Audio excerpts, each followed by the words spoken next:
একটানা বলে থামলো, খুশবুর দিকে তাকালো। খুশবু চোখ পিট করে তাকালো, তারপর গম্ভীর মুখে বলল, অনেক বলেছিস আর না, থাম, অত ফিল্মে ডায়লগ মারতে হবে না। আমি অনেক কষ্টে আমার হাসি কন্ট্রোল করে রেখেছি। বলেই হেসে ফেললো জোরে। শতক হতাশ হলো, এই শালারে পিটিয়ে সোজা করতে হবে। হাস, বেশি করে হাস। তবে শুনে রাখ, তোর বোন আমার বাড়ির বউ হবে, আর কারো না। আর বিয়ের পর তোর বাপের বাড়ি আসা ক্যান্সেল করে দিব, মনে রাখিস। বলেই দরজা খুলে হনহন করে চলে গেল। মাহিদ এখনো হাসছে, তারপর হাসি থামিয়ে শতকের যাওয়ার পানে তাকিয়ে বিড়বিড় করে বলল, আমিও চাই মিঠু তোর হোক, কিন্তু পরিস্থিতি সহায় হলে হয়। শতক বেরিয়ে যাওয়ার সময় দেখলো মৈত্রী ও জ্যোতি খাচ্ছে। সে গিয়ে ডালের বাটি পুরোটাই মৈত্রীর প্লেটে ঢেলে দিল। জ্যোতি ও মৈত্রী অবাক। কি করলো এটা? প্লেটে ডাল টুপটুপা আর না আটায় টেবিলে পড়ে গেছে। মৈত্রী দাঁড়িয়ে বলল, কি করলো এটা শতক ভাই? খা, বেশি করে খা।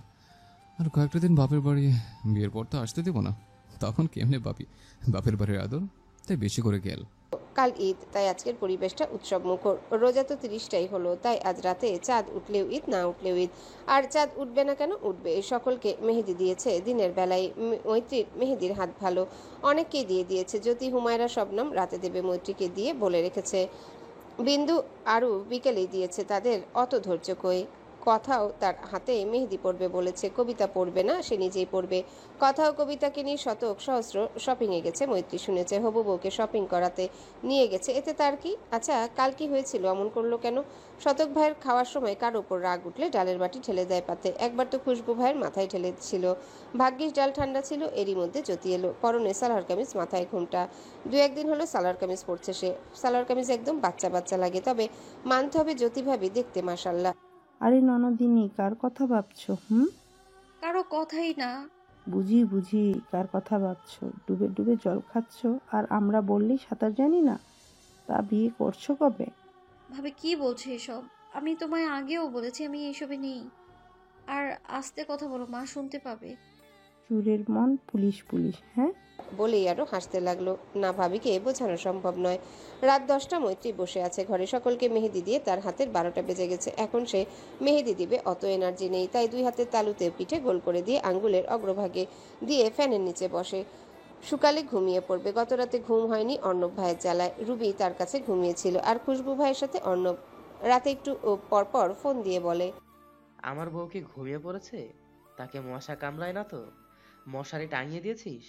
লাইট জ্বালিয়ে রাখ, ও ভয় পায়। শেষমেশ তো এটাও বলেছে যে খালা এইটা করতে পারলো? ছোট খালাও বাবার পায়ে ধরে বউ আনছি, যে বউয়ের সাথে কটা দিন একা একা কাটাবো, একটু একটু আদর করব। তা না, খালা দুজনকে 2 রুমেতে পাঠিয়ে দিল। এই মিঠু, তুই কি আজকের একটা ম্যানেজ করতে পারবি? আমি তোর রুমে যাই। মৈত্রীর কান ঝাঁঝা করছিল। সে তৎক্ষণাৎ ফোন কেটে সুইচ অফ করেছিল। ভাবতে ভাবতেই তার হাসি পেল। এই অর্ণব ভাইয়াটাও না এতটা বউ পাগল কেউ হয়। কিরে, জেগে জেগে আমার স্বপ্ন দেখছিস নাকি? মৈত্রী কারো আওয়াজ শুনে দরজায় তাকালো। শতক দাঁড়িয়ে, হাতে একটা শপিং ব্যাগ। কারো রুমে ঢোকার আগে নক করতে হয়, জানো না? শতক ভিতরে এসে মৈত্রীর দিকে ব্যাগটা দিয়ে খাটে হাত পা ছড়িয়ে শুয়ে বলল, জানি তো, তবে বউয়ের রুমে নক করে ঢোকা পাপ। কে তোমার বউ? একদম মাঝে মাঝে কথা বলবে না, মাকে ডেকে দিব কিন্তু। তুই তো বউ আমার, আর ডাক না, আমি ভয় পাই না। আর ধ্যান কোথায় রাখছিলে? 4বার নক করেছিলাম, আমি অতটা অভদ্র নই। মৈত্রী কিছু বলল না, তারই ভুল, শোনেনি হয়তো। আর শতক ভাইকে চেনে সে, চরিত্রে কোনো দাগ নেই। সে শপিংটা ইশারা করে বলল। এটা কার? শতক উঠে বসে মৈত্রীর হাত থেকে শপিংটা কেড়ে নিয়ে ভিতরে জিনিস বের করতে করতে বলল, আমার গেন্নের জন্য এনেছি, দেখ তো কেমন হয়েছে। এই নে নূপুর, হুমা আপা, কথা কবিদের সবাইকে দিয়েছি, এটা তোর। বলেই থামলো। আরেকটা প্যাকেট আছে। মৈত্রী তাকিয়ে আছে, ওটাতে কি? জিজ্ঞাসা করবে তার আগে শতক নিজেই বলল, আর এটা তোর শুধু, আর কাউকেই দিইনি, এটা রেখে দে, বিয়ের পর পড়বি আমার সামনে, বুঝছিস? আর শোন, অবিবাহিত হিসেবে এটা তোর লাস্ট ঈদ হবে ইনশাল্লাহ, তাই মোর মতো এনজয় করে নে। টাটা। বলেই উঠে চলে গেল। দরজা খুলে বের হতে নিলেই ধাক্কা লাগে মাহিদের সাথে। শতকের ভ্রু কুচকে যায়, শালা এখানে কেন? আড়ি পাচ্ছে কি? মাহিদ উসকুস করতে লাগলো, কি বলবে? বড় ভাই হয়ে আড়ি পাতা ঠিক হয়েছে কি? লজ্জা করে না বোনের জামাইয়ের কথা হারি পাততে? মাহিদ ভেংচি কেটে বলল, না, করে না। আর শোন, বিয়েটা এখনো হয়নি, তাই আকাশে ওড়া বাদ দে। কখন যে পড়ে যাবি তার ঠিক নেই। আর আড়ি পাচ্ছিলাম না, বোনের সেফটি গার্ড হিসেবে দাঁড়িয়েছিলাম, তোরে এক আনাও ভরসা করি না। বলেই গটগট করে চলে গেল। শতক বিড়বিড়িয়ে বলল। শালা মির্জাফর। শতকও চলে গেল নিজের বাড়ি। মৈত্রী শতকে যাওয়ার পর প্যাকেটটা খুললো। খুলেই অবাক, একটা কালো রঙের সিম্পল শাড়ি, যাতে সাদা কারুকাজ করা, খুব সুন্দর লাগছে দেখতে। সাথে সাদা কালো মিশেলের কয়েক ডজন কাচের চুড়ি, অ্যান্টিকের বড় একজোড়া ঝুমকা, একটা পুঁথির মালা, লাল খয়েরি লিপস্টিক, কাজল, একটা মেহেদি।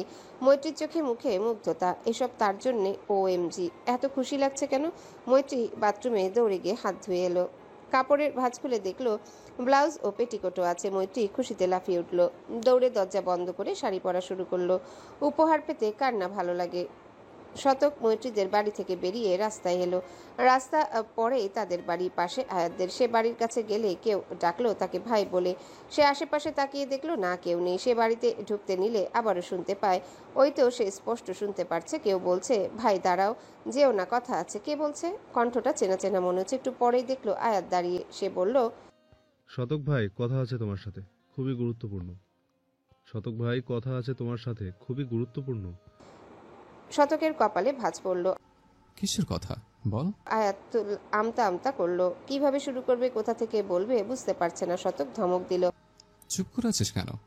আয়াত তড়িঘড়ি করে বলল, মিঠু, মিঠু কি তোমাকে ভালোবাসে? না মানে, তুমি কি ভালোবাসো মিঠুকে? শতকের মুখ গম্ভীর হলো। আয়াত কিভাবে জানলো? পরে মনে পড়লো জ্যোতির কথা। এই মৈত্রীর জন্য ছোট ভাই বোনদের মধ্যে তার মান ইজ্জত আর রইল না।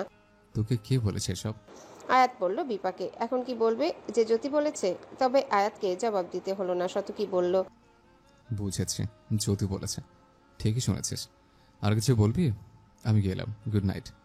বলেই শতক চলে যাচ্ছিল, কিন্তু আয়াত যেতে দিল আমি গুরুত্বপূর্ণ কথাটা এখনো বলিনি, শুনে তো যাও। না। শতক গেল না, দাঁড়িয়ে পড়ল।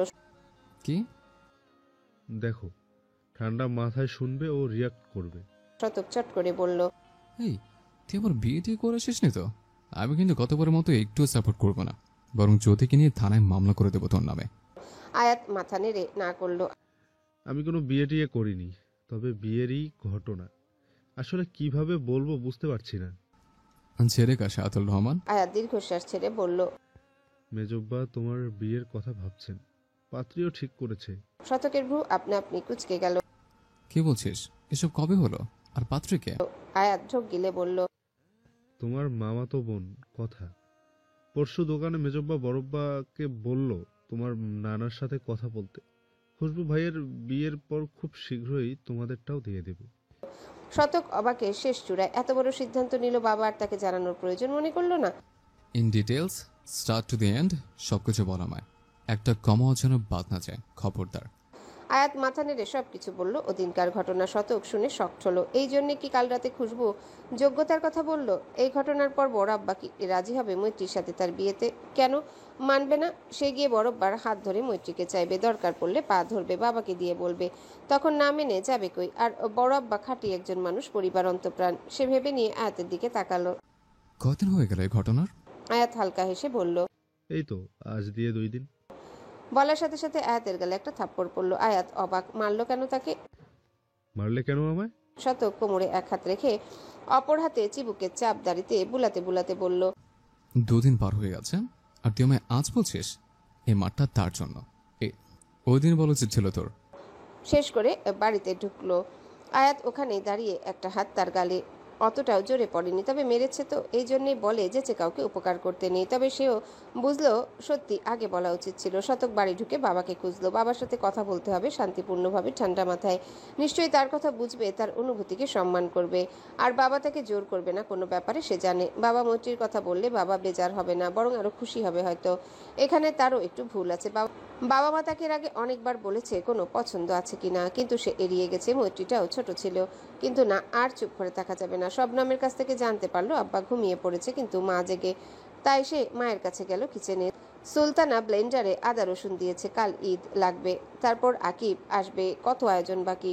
মেয়ে জামাই পুরনো তো কি হয়েছে, জামাইয়ের আদর কি কম পড়লে হবে? শতক এসে দেখলো তার মা কাজ করছে। সে মাকে টুকটাক কিছু কাজ করে দিল হাতে হাতে। আর কিভাবে কথা পারবে ভাবছে। সুলতানা ছেলের গতিবিধি পর্যবেক্ষণ করে বলল, কিছু বলবে? শতক মায়ের দিকে তাকালো, মাথা নাড়লো, মানে বলবে। সুলতানা বলল, তো বলো, আমি শুনছি। আব্বা কিছু বলেছে তোমায়?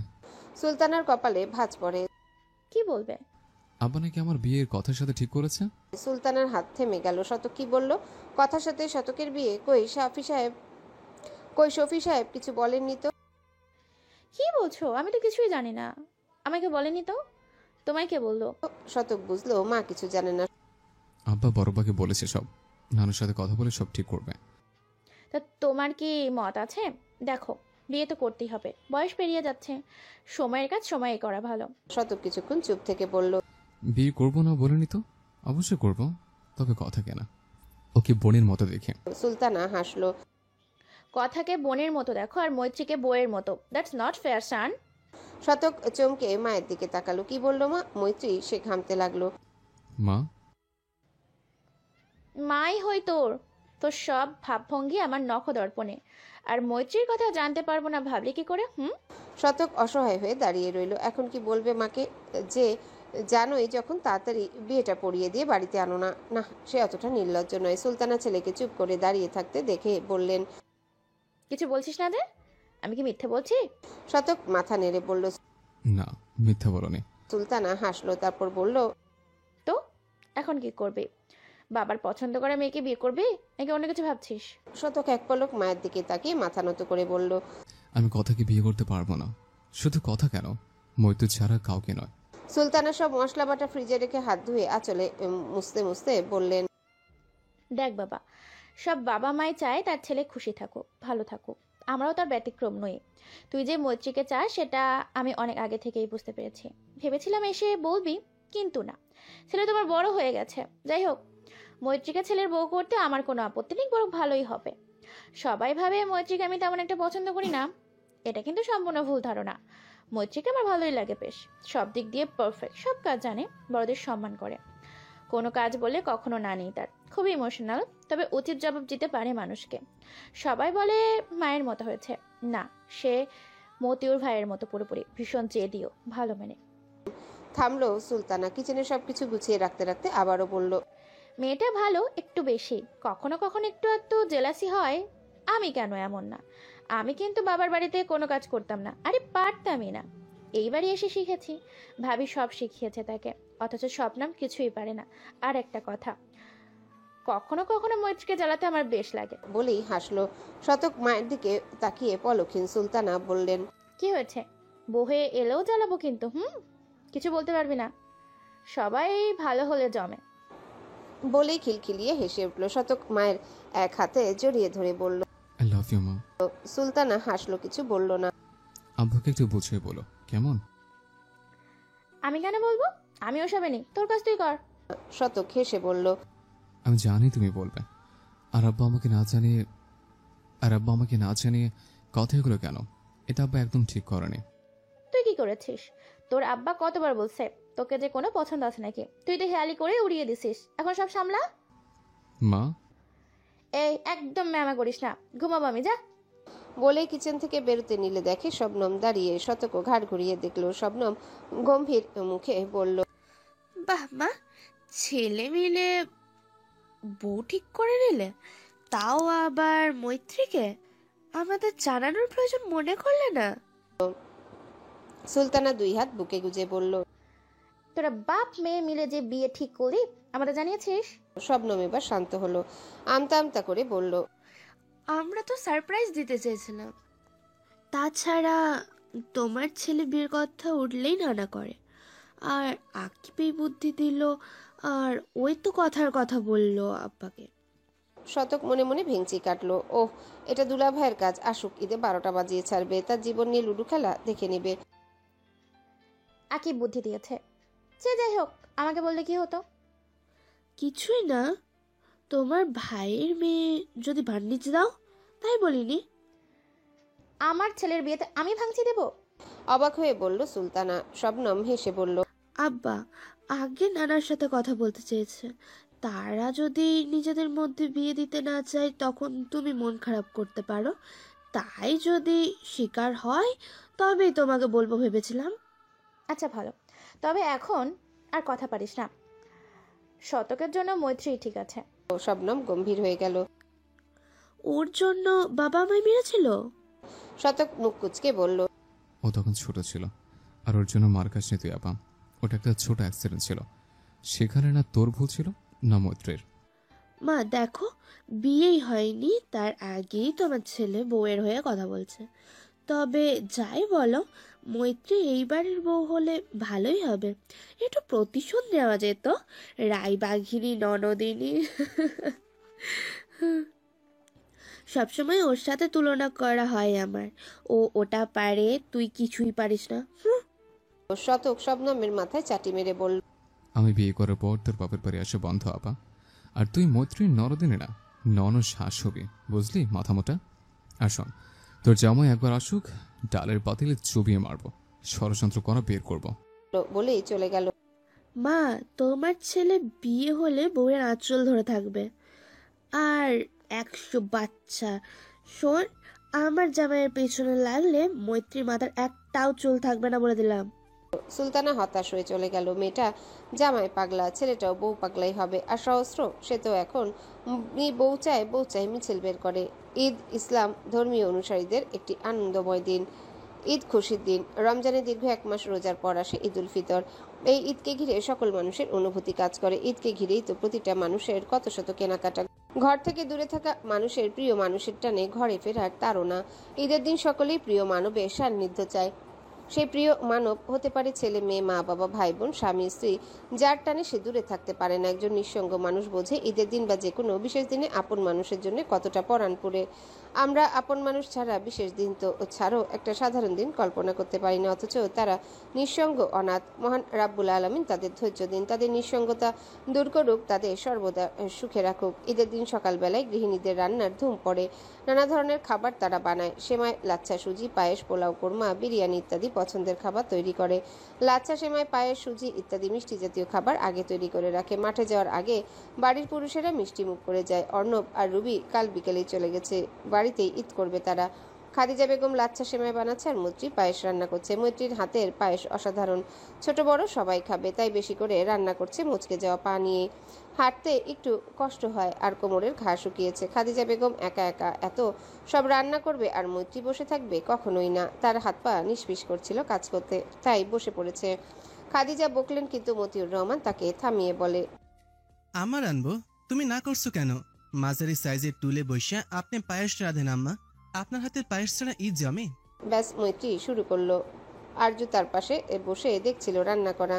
মাহিদ তাকে নিয়ে গোসল করিয়ে দিল, জামাও পরিয়ে দিল। এরপর মৈত্রীকে ডাক দিল আরুকে সাজিয়ে দিতে, মাঠে নিয়ে যাবে। মৈত্রী পায়েস রান্না শেষ করে আরুকে সাজিয়ে দিল, এরপর বেরিয়ে এলো। একটু পর ঘর থেকে বেরোলো। মতিউর রহমান তার কোলে, আরজু ও মাহিদ পেছনে। মৈত্রী ও খাদিজা তাদের দিকে তাকিয়ে। বাবা ছেলে একই পাঞ্জাবি, রংটা আলাদা, মাথার টুপিও সেম। মতিউর রহমানের ফিট শরীর, একদম পেটানো মেদ নেই, একটু খেটে খাওয়া শরীর কিনা। মাহিদ তার চেয়ে একটু হালকা, এর মধ্যে আরও শুকিয়েছে, বিয়ের গন্ধ হয়তো। মাহিদ দেখতে এমনিতেই সুদর্শন, পাঞ্জাবিতে আরও বেশ লাগছে। আরও হাতাকাটা প্রিন্সেস ড্রেস পরা, চুলে একটা ঝুঁটি আর বিভিন্ন রঙের ছোট ছোট কাঁকড়া। মৈত্রী ও খাদিজার চোখ জুড়িয়ে গেল যেন। খাদিজার দুটো বাটিতে পায়েস বেড়ে রাখলো, একটু জুরক খেয়ে যাবেনি। মৈত্রী বলল, আবার 1 মিনিট ভাই, 1 মিনিট, আমি আসছি। বলেই নিজের রুমে গিয়ে মোবাইল ও কাজল আনলো। মাহাদি তা দেখে বলল, এই মিঠু, খবরদার মহিলাদের মতো কাজল পড়তে বলবি না। কারণ কি সমস্যা? তোমায় কাজল দিলে তো হেব্বি লাগবে। বলে হাসতে হাসতে ডান হাতের কনিষ্ঠ আঙ্গুলে কাজল লাগিয়ে ভাই ও বাবার কানের পিঠে লাগিয়ে আরুর কপালের সাইডে বড় করে নজর টিকা দিল। মতিউর রহমান হেসে ফেলল, আম্মা, আমরা কি ছোট বাচ্চা নাকি যে কালো টিকা দিতেছেন? এমনি দিলাম আব্বা, তোমাদের একসাথে খুব ভালো লাগছে। একসাথে দাঁড়াও তো, কয়েকটা ছবি তুলি ফোনে। মতিউর রহমান দাঁড়ান, মাহিদের কাঁধে এক হাত রেখে অপর হাতে আরজু কোলে। কয়েকটা ছবি ওঠার পরে মতিউর রহমান বলল, আসো তো সবাই একসাথে কয়েকটা ছবি উঠাই। খাদিজা হেসে বলল, আপনারা ওঠেন, আমার পুরান কাপড় গোসলই করিনি। মতিউর রহমান হেসে বলল, স্মৃতি হিসেবে থাকবো, ছেলের বউরে দেখাইতে হইব না। মাহিদ লজ্জা পেল। পুরো পরিবার কয়েকটা সেলফি উঠালো। এরই মধ্যে বাড়ির গেট দিয়ে ঢুকলো শতক, সহস্র, আয়াত, হাবিবুর, শফিউর, হুমায়রা। সহস্র বলল, বড় আব্বা, মোবাইল রাখো তো, ওইভাবে দাঁড়াও, আমরা ক্যামেরা এনেছি সাথে, তুলে দিচ্ছি। সবাই মিলে অনেকগুলো ছবি উঠালো। হাবিবুর, শফিউর, মতিউর রহমান 3 ভাই উঠলো। কখনো আরু তাদের কোলে, আয়াত, সহস্র, শতক, মাহিদ উঠলো। তাদেরটা মৈত্রী তুলে দিল। সব ছেলে একসাথে উঠলো। সবার পরনে একই ডিজাইনের পাঞ্জাবি, শুধু রং ভিন্ন। এমন অনেক ছবি ক্যাপচার হলো স্মৃতির পাতায়। ছবি তোলা শেষে মতিউর রহমান সবাইকে সালামি দিল। শফি ও হাবিব হাত পাতল সালামির জন্য। মতিউর রহমান হেসে তাদেরও দিল। সবাই দিল বাচ্চাদের সালামি। মাহাদি দিল সবাইকে 50 টাকা করে, শতক 100 করে। হুমা সহস্রের থেকে সালামি চাইলে বলে, আমি বাচ্চা মানুষ, আমার থেকে সালামি চাস? লজ্জা করে না? মৈত্রী পাশ থেকে বলল, আমি হুমাকে সালামি দিয়েছি আর তুমি আমাদের দিবা না? বাহানা বাদ দাও, টাকা দাও টাকা। আর শোনো, তুমি বাচ্চা নাও, কে তবে কয়েকদিন পরে বাচ্চার বাপ হলেও হতে পারো। সহস্র ফিসফিস করে বলল যেন বড়রা না শুনে। তার জন্য তো আগে বিয়া করা লাগবে, তাই আগে বউ খুঁজে দে, তারপর টাকা পাবে। শতক সহস্রের পিঠ চাপড়ে বলল, তোর বউ আবার খুঁজতে হবে নাকি? ছোটবেলায় শাপলা পাগলির জন্য তুই পাগল ছিলে, তাই বাবা তখন ওর সাথে তোর বিয়ে দিয়েছে, বুঝলি ভাই? এখন ওদের পাওনা দিয়ে দে, মাঠে যেতে হবে, সময় কম। সহস্র কাদো কাদো হয়ে দিয়ে দিল। তালুকদার বাড়িতে ঈদের দিনে হইচই। শান্তর বাদরামিতে পরিবেশ হইচই রকমের। কেউ বিরক্ত নয়, ওর বাদরামি সকলে পছন্দ করে। মনে হয় বাড়িতে জান আছে। শান্ত না থাকলে বাড়ি নীরব। নীরব পাঞ্জাবি পাজামা পরে ভাই বোন ও মাকে সালামি দিল 500 টাকা করে। শান্তর সেই খুশি। ঝন্টু তালুকদারও দিল সকলকে। ঝর্ণা নীরবকে বলল, ভাই আয়নায় দেখ তোমার পাঞ্জাবিতে কতটা ভালো লাগছে, অথচ তুমি সারাদিন কি পরে থাকো? ছেঁড়া ফাটা প্যান্ট। নীরব বোনের গাল টিপে বলল, স্যারা নয়, ফোয়ারা ওটা স্টাইল, বুঝলি, সবাই পরে। এই ফোয়ারা আপু, মাহিদ ভাই ফোন করেছিল। ঝর্ণা ভ্রু নাচিয়ে বলল, কেন?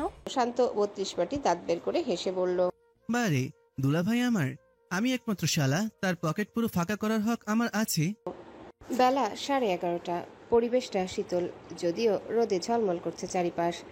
বাতাস বইছে দক্ষিণা পানে। বিভিন্ন পাখি উড়ে যাচ্ছে আকাশ পানে সারি সারি দল বেঁধে। তারই কলতান ভেসে যাচ্ছে। মাঠে গরু ছাগল হাম্বা হাম্বা ম্যামে করছে। হয়তো রোদের তাপে অসহনীয় হয়ে গেছে।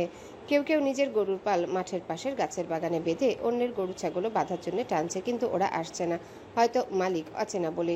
শুকনো ও পুকুরে হাঁটু পর্যন্ত কাদাতে বাচ্চা জোয়ান বুড়োরা নেমে মাছ ধরছে। ঈদে বেড়াতে আসা কিছু শহুরে মানুষ সেগুলো দেখছে। শহুরে লোকদের কাছে এই কাদাতে নামা অসম্ভব হয়তো, অথচ গ্রামের লোকজন বিনা দ্বিধায় কাদাতে হাতড়ে মাছ ধরছে। শিং, সাইতান, পুঁটি, শৈল, ট্যাংরা ইত্যাদি। কেউ কেউ শিঙের কাটা খেয়েও উঠছে না, মাছ ধরার আনন্দ থেকে বঞ্চিত হবে বলে। পুরো পুকুরে শোরগোল। মাছ ধরা একটা অন্যরকম নেশা। একটা ছোট পুঁটি মাছ ধরার আনন্দ আর বাজার থেকে বড় বড় রুই মাছ কিনে আনলেও হয়তো সেই মজা আনন্দ পাওয়া যায় না। মতিউর রহমান, হাবিবর আয়াত নেমে গেছে পুকুরে মাছ ধরতে। পুকুরের অর্ধেক ভাগ তাদের, বাকি অর্ধেক আরো অনেকের। শতক আরও ঘাটের গাছের পাশে দাঁড়িয়ে। সহস্র হুমা মাছের গামলা নিয়ে ছুটছে, যেই মাছ ধরছে। সহস্র বলল, বড় আব্বা, আমিও নামি না। আমি নামলে এই গামলা পুরা হয়তো আধা ঘন্টাও লাগবো না। মতিউর রহমান হেসে বলল, ছোট আব্বা, গতবার সিংয়ের কাটা খেয়ে কি কাণ্ড বাঁধাইছেন মনে নেই? আয়াত, হুমা ও হাবিব হেসে উঠল জোরে। আয়াত বলল, ঠিক বলছো বড়ব্বা, একটা শিঙের কাটা খাইয়া পুরা গ্রাম মাথায় তুলছিল। আমি জান থাকতে আর পাগারে নামবো না, মারে আব্বারে। শেষের কথাটা সহস্রের মতো ন্যাকা ভঙ্গিতে বলল, শুধু কি তাই, ভয়ে অজ্ঞান হইয়া চিটপটাং। বড় আব্বা কোলে করে নিয়ে গেছিল।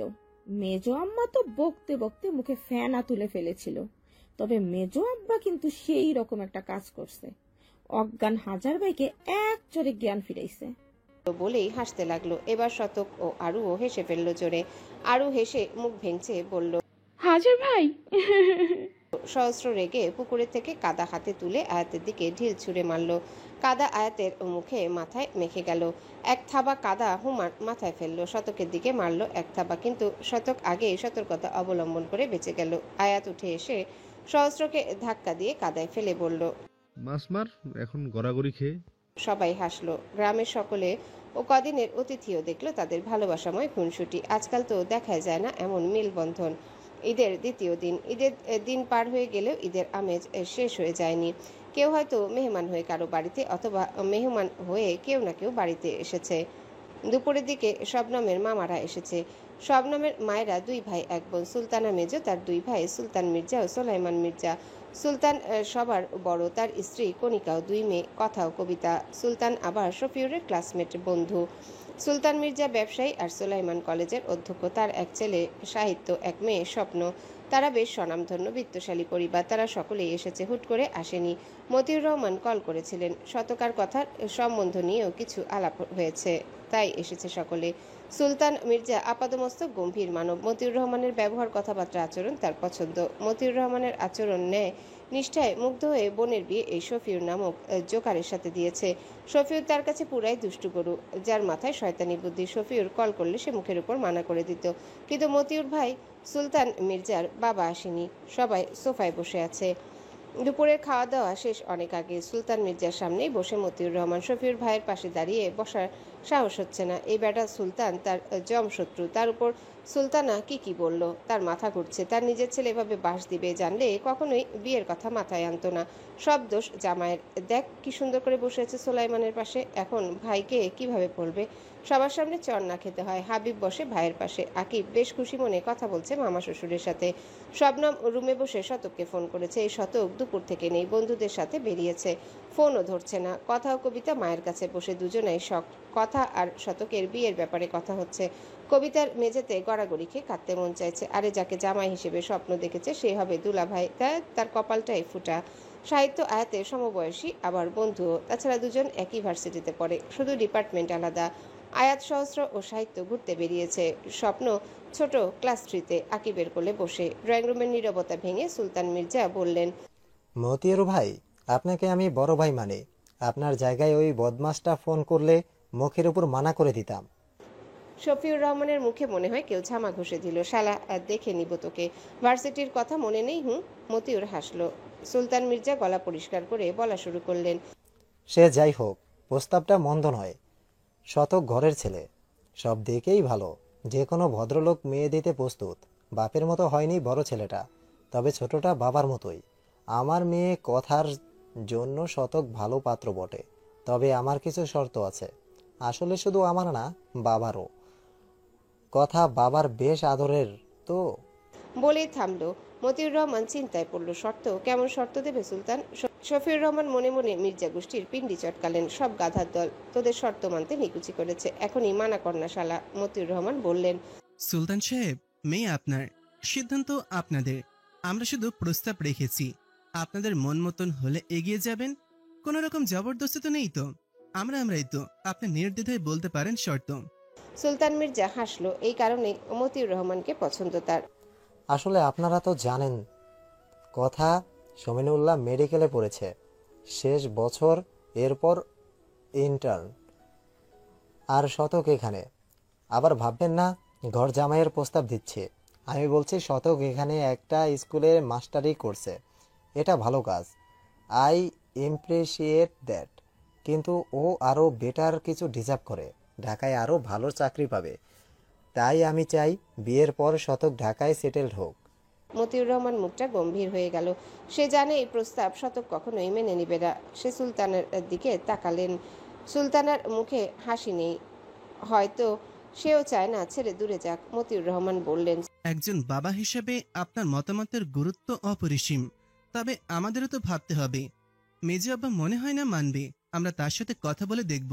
সুলতানা চুপ থাকলো না। ভাই, তুই যেমন চাস মেয়ের কাছে থাকুক, আমরাও চাই আমাদের ছেলে আমাদের কাছে থাকুক। আমার ছেলে চাইলে ঢাকায় ভালো ভালো চাকরি করে ওখানে সেটেলড হতে পারতো, কিন্তু কেন করেনি? কারণ হয়তো সে পরিবারের থেকে দূরে থাকতে চায় না, তার জন্মস্থানের মায়া। আর আমি বা স্বপ্নমের বাবা চাই না ছেলে দূরে থাকুক। আমাদের কারিগরি টাকার দরকার নেই, যা আছে এতেই আমরা বেশ চলি। তাই আমাদের পক্ষে সম্ভব না, ছেলেকে দূরে রাখতে পারবো না। আর স্বপ্নমের বাবাও আমাকে কথায় শতকের বিষয়ে বলেনি। বলেই থামলেন। ভাই আবার তার কথায় কষ্ট না পায়। সুলতান মির্জা হাসলো। তোদের সিদ্ধান্ত তোরা নিবি, ছেলে তোদের, আমি আমার মতো নিয়েছি, এরপর তোদের ব্যাপার। বলে হাই তুলে শফিউরের দিকে তাকালো। তারও মত নেই এই প্রস্তাবে। কোথায় শতক আর কোথায় তার মেয়ে? তার মেয়ের সাথে তো কোনো ডাক্তার ইঞ্জিনিয়ারেরই মানায়। আর মেয়েটা যথেষ্ট রূপবতী, সেখানে শতক তেমন কিছুই না। এখানে তো শুধু বোনের জন্য আসা। সরাসরি নাকচ করলে বোনের উপর না প্রভাব ফেলে। মতিউর রহমান কি বলবেন ভেবে পাচ্ছেন না। আকিব চুপচাপ আছে, বুদ্ধিটা যে তারই। এরই মধ্যে শতক এলো হন্তদন্ত হয়ে। মামারা এভাবে আসবে ভাবতে পারিনি। ঈদের দিন কোনো ঝামেলা না হয় তাই বাবাকে বলেনি। আজ রাতে শান্তভাবে বলবে ভেবেছিল, কিন্তু তার আগে যে এসব হবে খুনাক করেও টের পায়নি। আচ্ছা মা কি সব সামলাতে পেরেছে? জল কত দূর গড়ালো? সে ড্রয়িং রুমে প্রবেশ করলো, দেখলো সব শান্ত, কেউ কিছু বলছে না। সে মামাদের সালাম দিল। ভালো আছেন মামা? ভালো আছি, তুমি কেমন আছো? শতক মাথা নাড়ায়, আর কি বলবে ভেবে পাচ্ছে না। মতিউর রহমান শতককে ডেকে হাবিবও তার মাঝখানে বসালো, তারপর বলল, মেজো আব্বা, শফির কথায় আপনার আর কথা আমার বিয়ের প্রস্তাব পাঠাইছিলাম আপনার নানার কাছে। আমরা সেই বিষয়ে কথা বলছিলাম, সুলতান সাহেবের অমত নেই। থামলো মতিউর রহমান। শতকের নিঃশ্বাস বন্ধ হয়ে যাওয়ার উপক্রম। ঘটনা এত দূর গড়িয়েছে, এখন কিভাবে সামাল দেবে? মায়ের দিকে তাকায় সে, সুলতানা ওর দিকে তাকিয়ে। মতিউর রহমান আবারও বলতে শুরু করলো, তবে আপনার মামা কিছু শর্ত দিয়েছেন। তিনি চান আপনি বিয়ের পর ঢাকায় স্থায়ী হন, ঘর জামাই না, আপনার ঠিকানা গড়ে তুলুন। এখন আপনি আপনার সিদ্ধান্ত জানান। শতক বড় আব্বার দিকে তাকালো। কি বলল? সে কি ঠিক শুনছে? তবে সে খুশিই হয়েছে, অন্তত না করার জন্য কোনো ওয়ে খুঁজে পাওয়া যাচ্ছে। সে শান্ত হয়ে মামার দিকে তাকিয়ে বলল, মামা, আমি খুবই দুঃখিত। আমি জানতাম না যে আব্বা আমার আর কথার বিয়ের প্রস্তাব পাঠিয়েছে। কথাকে আমার কাছে স্বপ্ন আবার মতোই। আমি জানলে আগেই মানা করে দিতাম। সে যাই হোক, আমি চাইলে ঢাকায় বা অন্য কোথাও ভালো বেতনে চাকরি পেতাম, কিন্তু আমি চাইনি। আমি এখানে থাকতে চাই। ভার্সিটির লাইফটুকু আমি পরিবার ছাড়া কীভাবে কাটিয়েছি তা আমি জানি। আমি আমার পরিবার ছাড়া থাকতে পারবো না কখনো।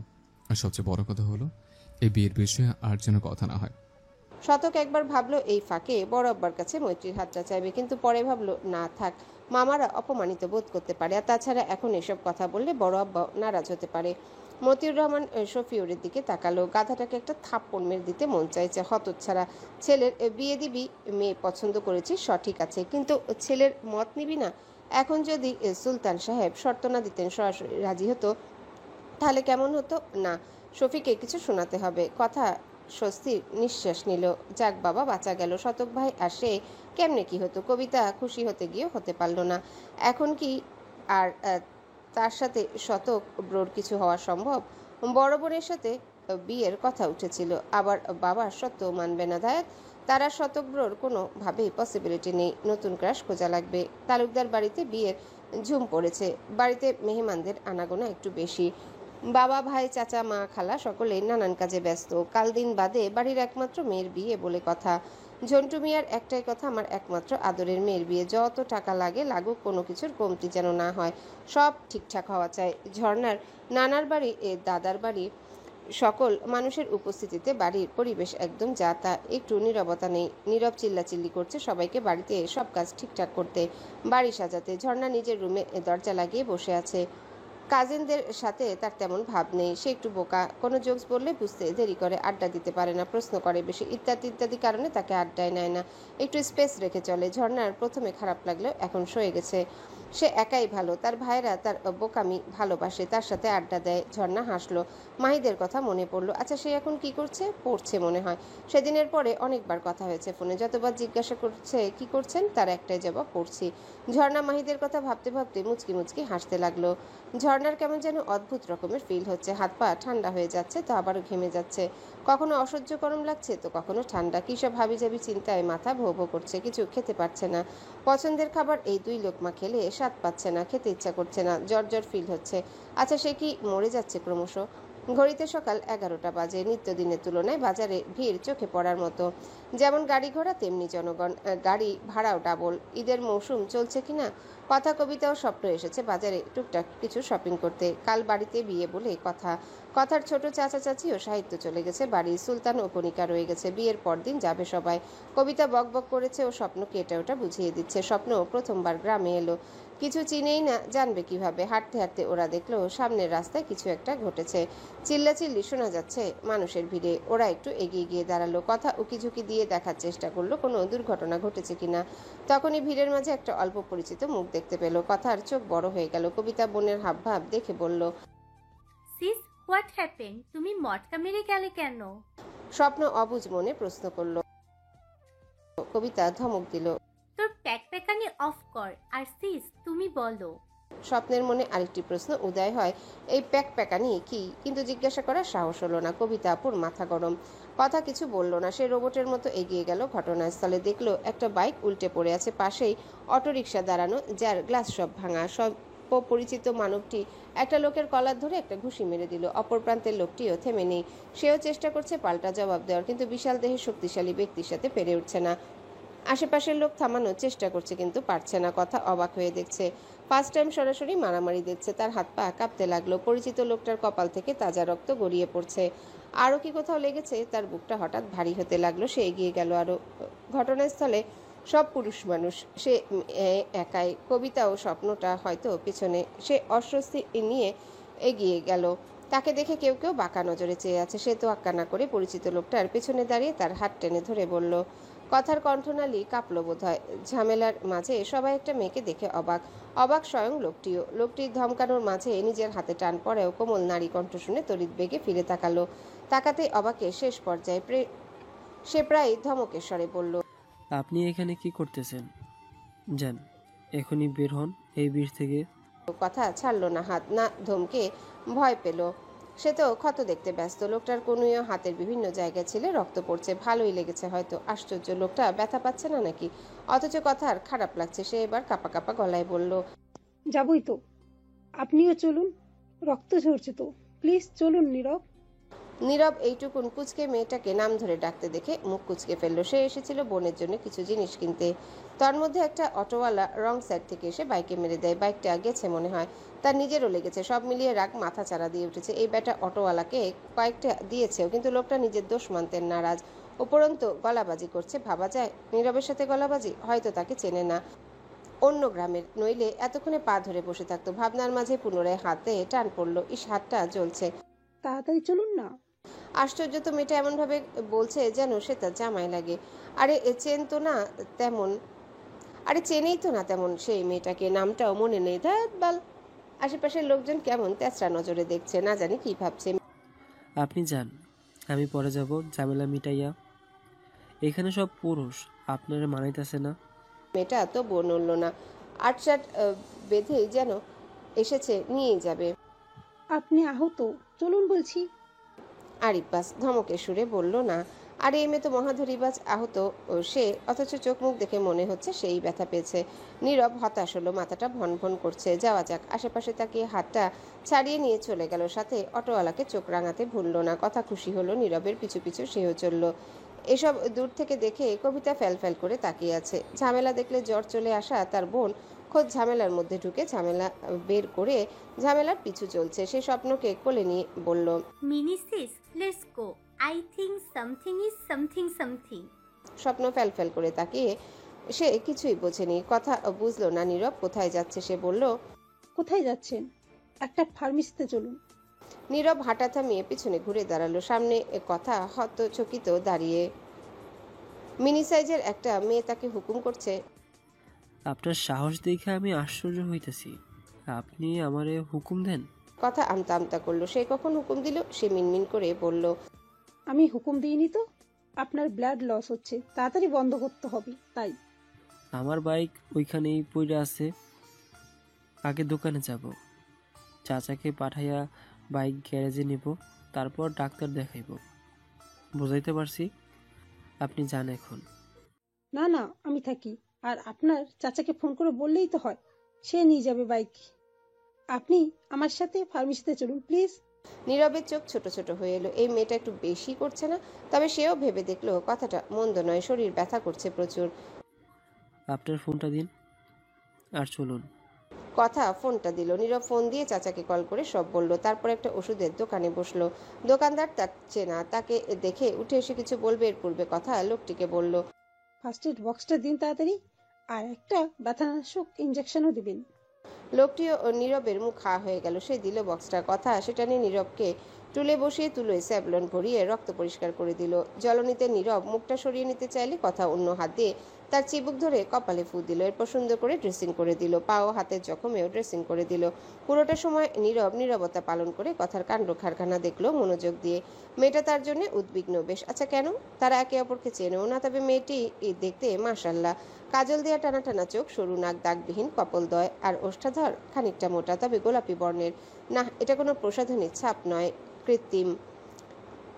আচ্ছা, সে একটু বেশি গভীরে যাচ্ছে না? সে কথার দিকে তাকালো।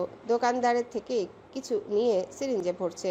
হাই খোদা, তাকে ইঞ্জেকশন দিবে নাকি? সে দাঁড়িয়ে পড়লো। কবিতা পাশেই দাঁড়িয়ে তাকে এই গুন্ডা লোকটা বা তার বোন কেউই খেয়াল করেনি। নীরবকে উঠতে দেখে সে বলল, আরে আপনি উঠছেন কেন?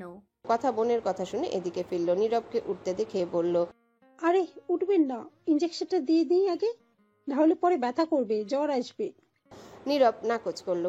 এই বেয়াদব মেয়ে, তুমিও আছো দেখছি। এই ছোট প্যাকেটটা আবার কে?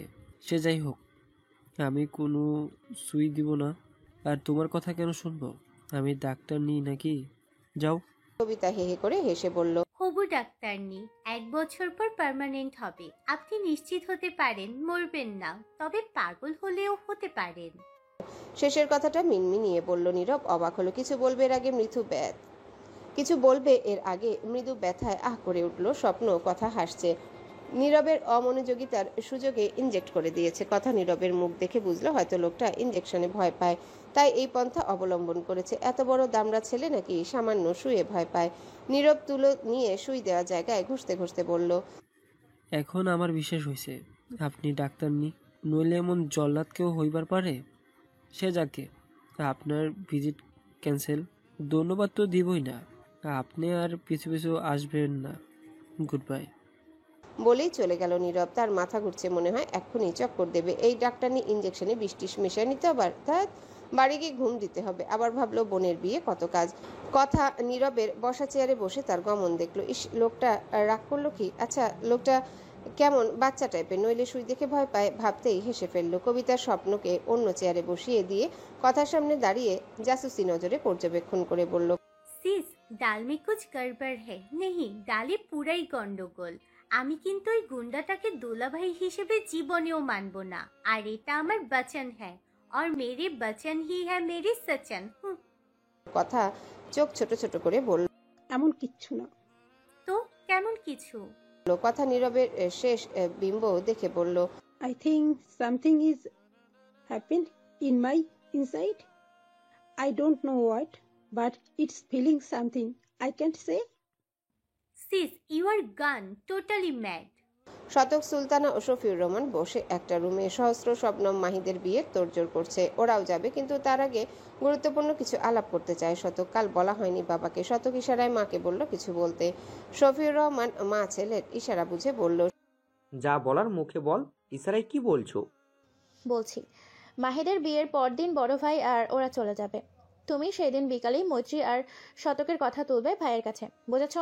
শফিউর রহমান তেরা গলায় বললেন, না, বুঝিনি, আর বুঝতেও চাই না। আমি আর এই ছেলের বিয়ে নিয়ে একটা কথাও বলবো না কখনো। কোনোদিন যদি বিয়ে হয় চুপচাপ গিয়ে খেয়ে দিয়ে আসবো, গিফটও দেবো না। ঢের শিক্ষা হয়েছে আমার। ছেলের জন্য বুড়া কালেও ভাইয়ের ঝাড়ি খেতে হচ্ছে। আমি আর ঝাড়ি খেতে চাই না। যে বিয়ে করতে চায় তাকে বলো গিয়ে। শতক অসহায় হয়ে মায়ের দিকে তাকালো। মা মাথা নাড়ালো। মানে এই আজব মালকে বোঝানো তার পক্ষে সম্ভব নয়। শতক বলল, দেখ, দোষটা কিন্তু তোমার উচিত ছিল না আমাকে বিষয়টা একবার জানানো।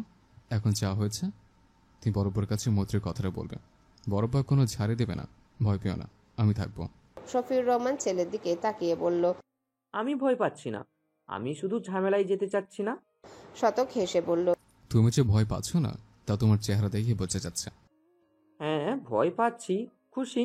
এখন নিজের বিয়ের ঢোল নিজেই বাজাও, যাও। আব্বা, চক্ষু লজ্জা একটা বিষয় আছে না বড়ব্বার সামনে? লজ্জা করলে বিয়ে করতে চাইছো কেন? বিয়ের সাথে লজ্জা কিসের সম্পর্ক? শফিউর রহমান বাঁকা হেসে বলল, গভীর সম্পর্ক।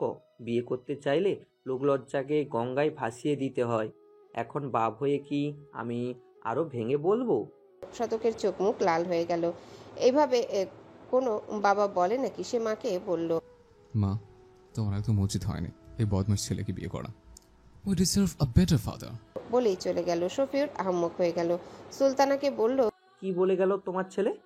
সুলতানা খিলখিলিয়ে হেসে উঠল। কাল মাহিদের বিয়ে, বাড়িতে মেহমানদের ভিড়। বাড়ির সকলে ভীষণ ব্যস্ত। খাদিজা বেগমের বাবার বাড়ি থেকেও এসেছে অনেকে। শাহিনুর ও মোহনারাও জামাই ছেলে মেয়ে নিয়ে এসেছে। সচরাচর গ্রামের বিয়েতে গায়ে হলুদ তেমন করা হয় না, যদিও যুগ এখন আধুনিক হয়েছে। মতিউর রহমানের বাড়িতেও গায়ে হলুদের ব্যবস্থা করা হয়নি। তবে বিভিন্ন গ্রামে বিয়ের আগের দিন কিছু নিয়ম পালিত হয়। তার মধ্যে একটা হলো বিয়ের আগের দিন বিকেলে বর বা বউকে ভিন্নভাবে রংসজ্জিত কাপড় কাচা নতুন পিঁড়িতে কোলে করে এনে বসিয়ে দেয়। একটা রঙিন কুলোয় কাঁচা হলুদ বাটা, সরিষা বাটা, দুবলা ঘাস, বিভিন্ন ফুল আরও বিভিন্ন জিনিস রেখে দেয়। হলুদ বাটা, সরিষা বাটা মুখ হাতে পায়ে মেখে দেওয়া হয়।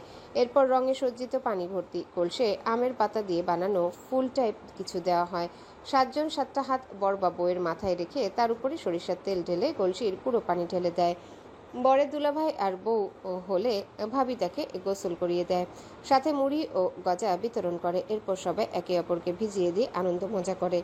গোসল করানোর পর কোলে করে নিয়ে পার্টিতে বসায়। বউ বিয়ের হওয়ার আগ মুহূর্ত পর্যন্ত পার্টিতেই অবস্থান করে, এমনকি সেখানেই ঘুমায়। শুধু দরকারি কাজে পার্টি থেকে ওঠে। আর আরেকটা নীতি, গোসলের পরে আর বউকে ঝাল খেতে দেওয়া হয় না, শুধু দুধ ভাত খাওয়ায়। বরের ক্ষেত্রে এখানে কিছুটা ভিন্ন। বর পার্টিতে সারাক্ষণ থাকে না, আর না দুধ ভাত খায়। মৈত্রী দাদির ঘরে তাকে খাওয়াচ্ছে। মৈত্রীর দাদি অসুস্থ আগে থেকেই, বিছানায় পড়েনি, তবে হাঁটতে কষ্ট হয়, মানুষ চিনতে পারে না। চেনার মধ্যে মৈত্রী মতিউর রহমান ও আয়েশাকে চেনেন, বাকি সবাইকেও চেনে, তবে মাঝে মধ্যে ভুলে যায়। বয়সটাও বেড়ে গেছে, সাথে অসুখের লেভেল। মৈত্রীর দাদি আধা শোয়া হয়ে আছে। মৈত্রী ভাতের লোকমা করে করে দাদির মুখে পুড়ছে। দাদি বলল, মিঠু, আজ কি তোর বিয়া? মৈত্রী হেসে বলল, না বউ, তোমার নাতি খুশবুর বিয়া। খুশবু কেডা? আবারও ভুলে গেছে। মৈত্রী হাসলো, ওসব বাদ দাও, দুধ দিয়ে পাউরুটি ভিজাইয়া দিই, খাবা? না রে, খাইবার মন চায় না, সব তিতা লাগে। মৈত্রী জোর করলো না, ভাত খেয়েছে কয়েকটা, একটু পরে দেবে। ভাইয়ের বিয়ে অথচ তোর কিছু বোঝায় না। চল, তোর ভাইরে গোসল করাবে। মৈত্রী আওয়াজ শুনে পেছনে তাকিয়ে দেখলো শতক দাঁড়িয়ে হাসি মুখে। কাল বাবার কাছে শুনেছে ঘটনা। কথা আপুর সাথে বিয়েতে মাস্টার মশাইয়ের মত ছিল না। উপস, বেচারা জানতো না অবধি। ভালো, এতে তার কি? সত্যি কি তার কিছুই না? ওই শতক ভাইয়ের বিয়ের কথা শুনে তার কেন মন কেমন করছিল? না, তার মন কেমন করছিল এই কথা শুনে যে শতকের সে যোগ্য নয়। আচ্ছা, ব্যাপারটা ঘুরে পিছে একই রকম শোনা যাচ্ছে। দেখ, সে কি পিছলে পড়ল, নাকি শতকের ভালোবাসা নামক ফাঁদে? দাদির কণ্ঠস্বরে তার ধ্যান ভাঙল। কেডা কথা কইল বোন? মৈত্রী হেসে বলল, তোমার আরেকটা স্বামী। দাদির কপালে ভাঁজ পড়ল। সে শতককে এক নজর দেখে বলল, আমার নাকি তোর জামাই? আমার দ্বারে তো আমি চিনি, আমারে একলা থুইয়া পগার পার হইছে। মৈত্রীর মুখটা দেখার মতো হয়েছে। শতক হেসে উঠল জোরে। মৈত্রী এক পলক তাকালো। হার্টবিট মিস হলো কি? টুল টেনে মৈত্রীর পাশে বসে তার কাঁধে হালকা ধাক্কা দিয়ে চোখ টিপ দিল শতক। দাদির গাল টিপে বলল, ইস ববু, একদম সত্যি কথা বলেছে। তোর মুখে ফুল চন্দন পড়ুক। দাদি হেসে বলল, তুমি সত্যি মিঠুর জামাই লাগো? হ্যাঁ ববু, তুমি ঠিকই চিনেছ। বলেই মিষ্টি হাসলো। দাদি মিঠুকে বলল, মিঠু, বিয়া করলি আর আমারে জানাইলি না? আমি কি তোর জামাই লইয়া ভাইগা যাইতাম নি?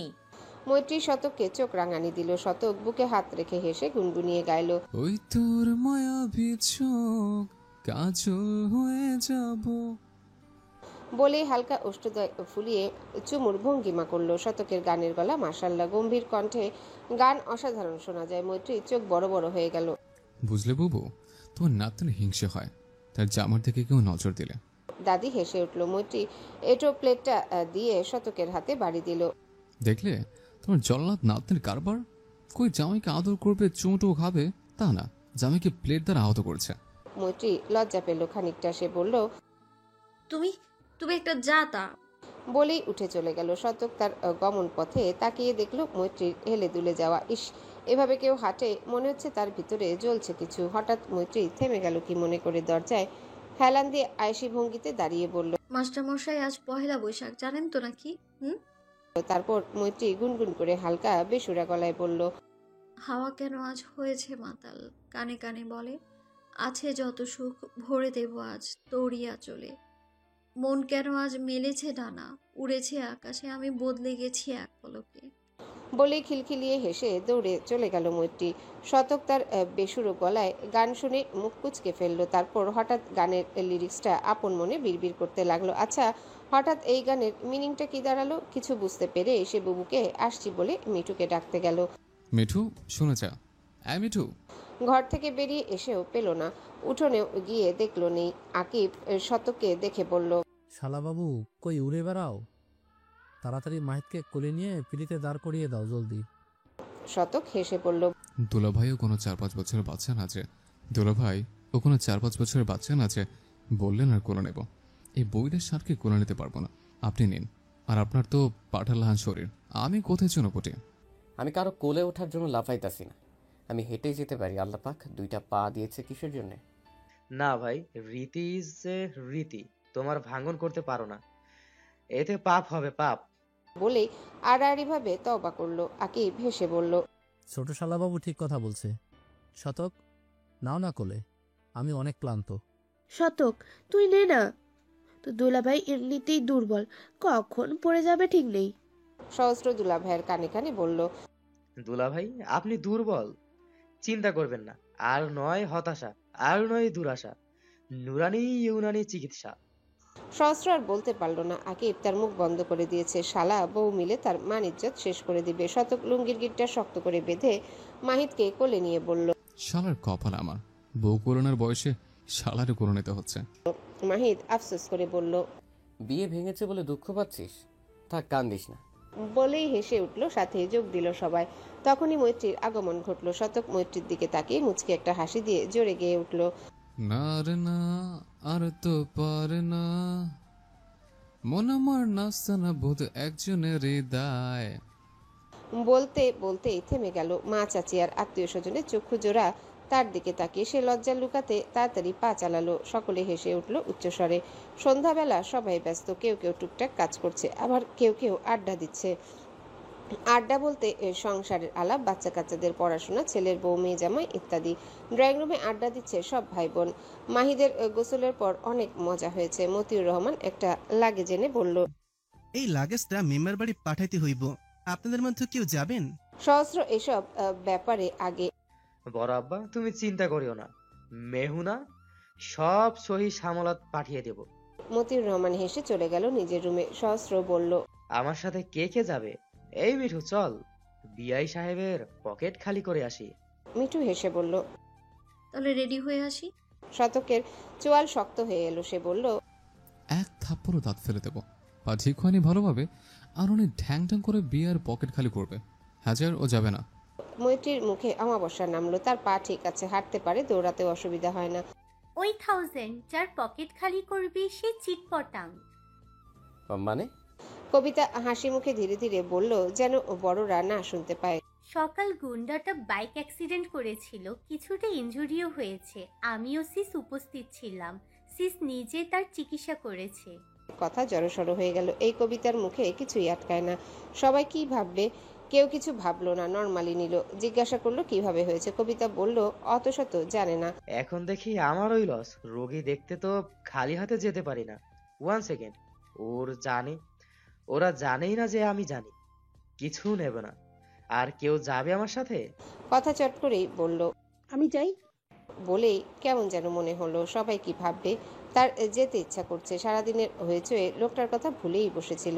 এখন কথা উঠায় মন কেমন করলো। লোকটা কেমন আছে? কথা আপু, you are the best company ever.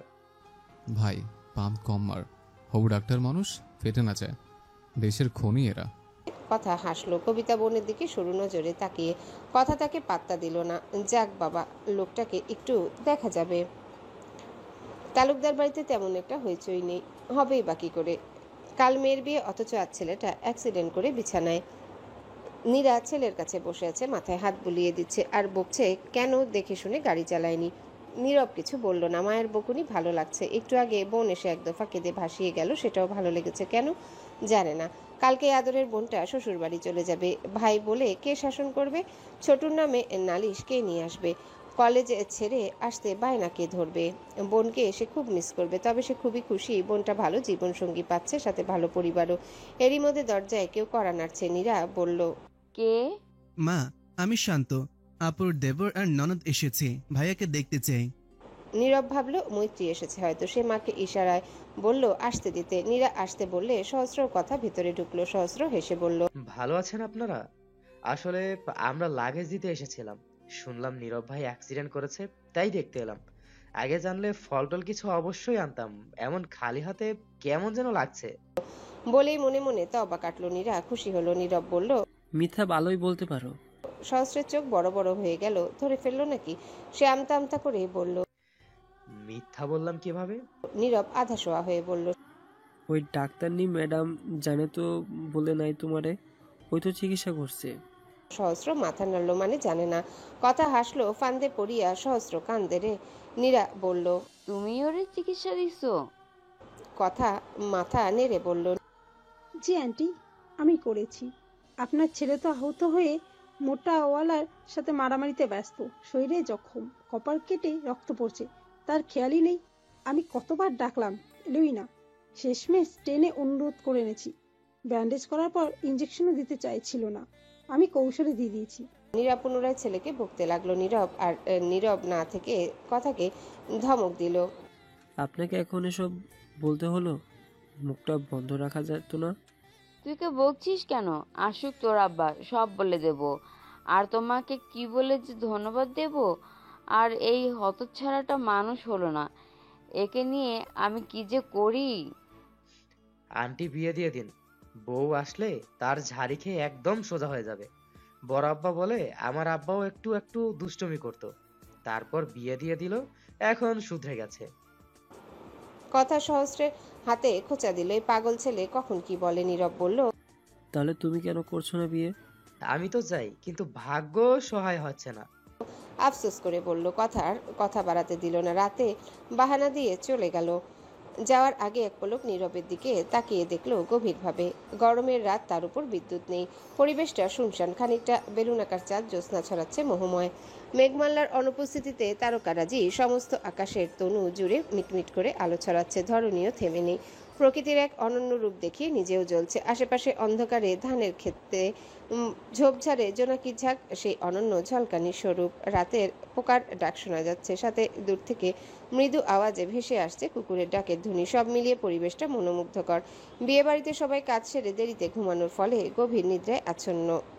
ব্যবসা গরমে বিদ্যুতের বিভ্রান্তির ঘটনাও তাদের নিদ্রায় বিঘ্ন ঘটাতে অক্ষম। শতক বারান্দায় বসে রাতে মাহির সহস্র আর সে ঘুমিয়েছিল একই খাটে চিপাচিপে। এত গরমে তার ঘুম ভেঙে গেছে। গরম সহ্য করার অভ্যাস নেই তেমন। বাড়িতে আইপিএস এ থাকায় সমস্যা হয় না।